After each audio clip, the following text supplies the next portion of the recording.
ما جعل اللہ من بحیرہ، اللہ نے مقرر نہیں کیا ہے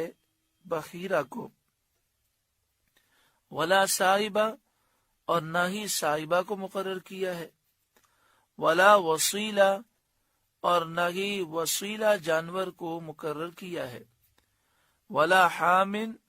اور نہ ہی حامی جانور کو اللہ نے مقرر کیا ہے۔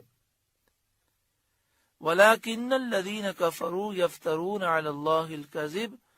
ہاں کافر لوگ اللہ پر جھوٹا افطرا باندھتے ہیں، اللہ پر جھوٹ باندھتے ہیں۔ اس آیت کریمہ میں کافروں کی مذمت ہے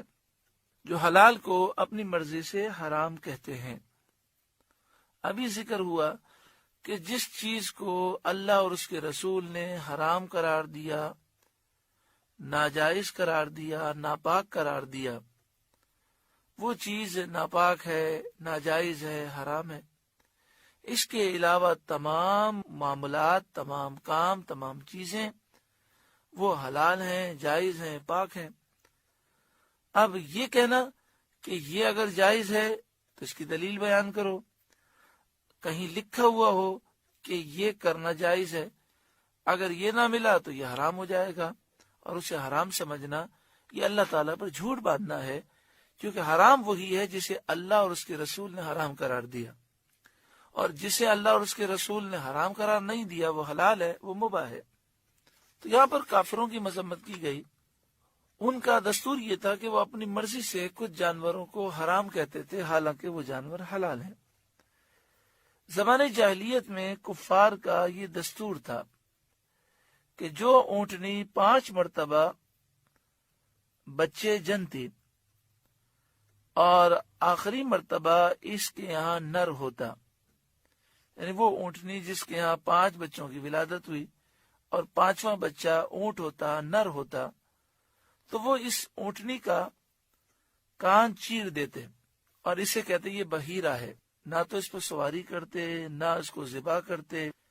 اگر یہ کہیں پانی پینے جائے یا چارہ کھانے جائے تو عام طور پر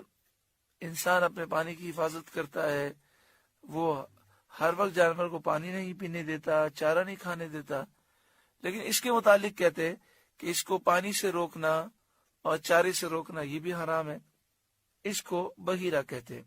بحیرہ کے لفظی معنی ہوتے ہیں کان چیرا ہوا۔ اسی طرح جب یہ سفر پر جاتے یا کوئی بیمار ہوتا تو یہ منت مانتے، اگر میں سفر سے خیریت کے ساتھ واپس آ جاؤں، یا بیمار ہوتے تو منت مانتے کہ میں تندرست ہو جاؤں تو میری اونٹنی صائبہ ہے۔ اس کے معنی بھی یہی ہوتے کہ اب اس سے نفع اٹھانا یہ حرام ہے اور اس کو آزاد چھوڑ دیتے، جہاں گھومے پھرے، جو چیز کھانا چاہے کوئی روک نہیں سکتا، نہ اس پر سوار ہونا جائز ہے، نہ اس کے دودھ سے فائدہ اٹھانا جائز ہے، وہ یہ تصور کرتے۔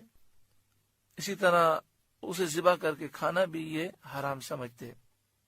اسی طرح اگر بکری کے یہاں 7 بچے جنم لے لیتے، یعنی بکری کے یہاں 7 بچوں کی ولادت ہوتی اور ان میں سے 7واں بچہ اگر نر ہوتا تو اس کو مرد کھاتے، اگر 7واں بچہ مادہ ہوتا یعنی بکری ہوتی تو بکریوں میں چھوڑ دیتے، اور اگر 7ویں مرتبہ میں نر و مادہ دونوں پیدا ہو جاتے، یعنی 2 بچے ہو جاتے، تو کہتے یہ اپنے بھائی سے مل گئی، اس کو وسیلہ کہتے، سوات کے ساتھ وسیلہ، اور کہتے یہ بکری اب کھانا ہم پر حرام ہو گئی۔ اسی طرح جب نر اونٹ سے 10 مرتبہ اونٹنی حاملہ ہو جاتی تو کہتے اس اونٹ سے 10 بچے ہمیں حاصل ہوئے، لہذا یہ اونٹ حامی ہو گیا، اب اس کو وہ چھوڑ دیتے، نہ اس پہ سواری کرتے، نہ اس سے کام لیتے۔ اگر یہ چارہ کھاتا یا پانی پیتا تو یہ سمجھتے کہ اس کو اس سے روکنا یہ حرام ہے اور اسے حامی کہتے۔ یہ تفصیل حضرت صدر الافاضل مولانا نعیم الدین مراد آبادی علیہ رحمہ نے تفسیر مدارک کے حوالے سے لکھی۔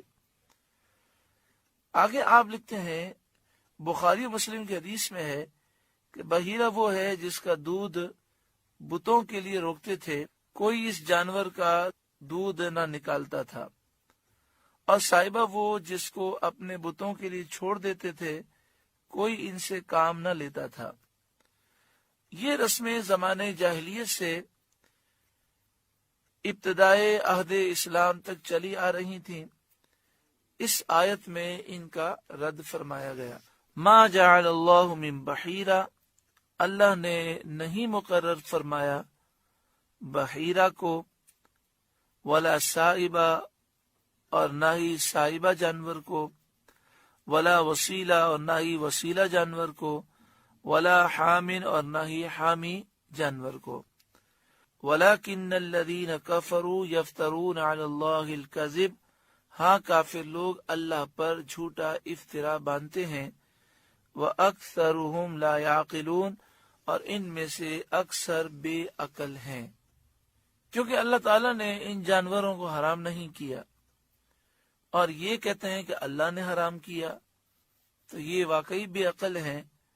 بہت ہی زیادہ بے عقل ہیں کہ ایک تو اللہ تعالیٰ کی طرح جھوٹ باندھتے ہیں اور دوسرا اپنا دنیاوی نقصان کرتے ہیں کہ یہ جانور اللہ نے فائدہ اٹھانے کے لیے حلال کیے،